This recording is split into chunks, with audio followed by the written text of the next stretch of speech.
Hello, everybody. Welcome back to 5-Minute Gaming News, the show that, at least for today, is a mouthful. Because that's right, our first news story is Nintendo's first Direct of 2022 was all about the mouthful mode. Oh, yeah. I have no idea what they were thinking with this new Kirby game, but I'm going to let you know, I am unironically here for it. During the Nintendo Direct yesterday, we learned a lot of things, but the most important, by far, was Kirby and the Forgotten Lands' new feature, Mouthful Mode. That's right. The newest entry in the beloved franchise has the usual Kirby swallows everything in sight, except some things he cannot swallow. Some things he just gets a mouthful of. And if you're giggling right now, grow up! Kirby is innocent.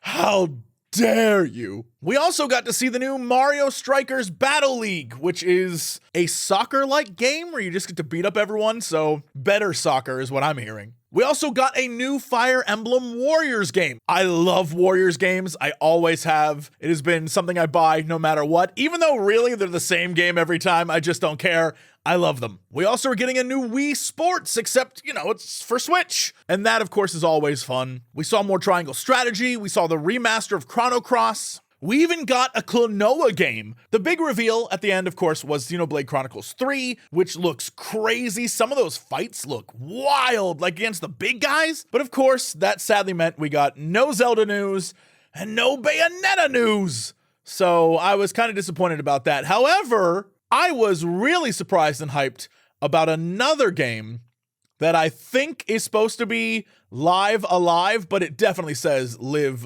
Evil. But, whatever. Anyway, that game looked incredible. It has an amazing retro look while telling multiple stories through time. I cannot stress how awesome the whole package is to me. If you want to see more of my thoughts, sprinkled with a generous helping of Crendor, you can see a cut-down version on YouTube right there.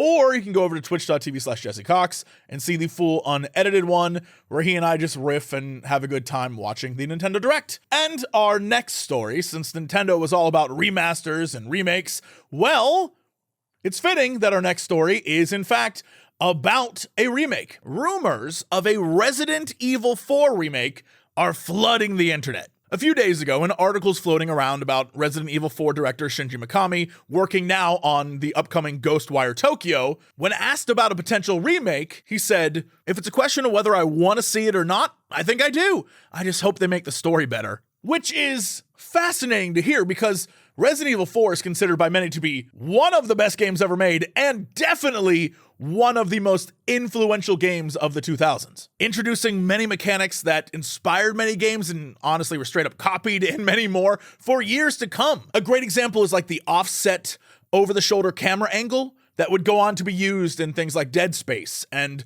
Mass Effect and Gears of War. There are so many other examples. So to say this game is both incredibly loved and immensely influential wouldn't be going too far. So what is Shinji talking about? Well, apparently they came up with the entire story in 2.5 weeks. He goes on to say, there just wasn't enough time to make it good, and the people I wanted to work with on it declined because of that restriction. So just based on that, it seems to me like his vision didn't sort of meet up with the people who had all the money, and he's just been reflecting on that. And I think a lot of creative types have been in that situation, and you just kind of stew on like, what could have been? Well, the man may get his wish because, as I mentioned, the rumors have been building, and just today, new reports popped up on Fanbyte. While clearly still rumors, their sources say the potential remake will have several changes. First is that originally, Leon S. Kennedy shows up in the creepy village set piece, and over 24 hours, the game plays out. It looks like one of the major changes will be setting almost all of the game at night to up the creepy factor. It appears the goal is to make it less pew-pew and more jump scare. Also, there's going to be changes and updates to the story,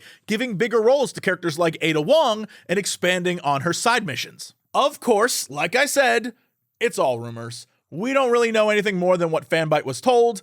Capcom has said nothing. In fact, they've been pretty quiet recently. And yeah, people were expecting and hoping to hear something in early 2022. But hey, it's still early 2022, so there is time for Capcom to drop an official announcement on us, which would be lovely. Anyway, that's it for 5-Minute Gaming News. Thank you so much for watching. It is super appreciated. Thank you for all the support, especially those over on patreon.com/Jesse Cox, like Nye, Brian Crocker, and Tim Schaub. All right. Thank you again. I'll see you tomorrow with another 5-Minute Gaming News.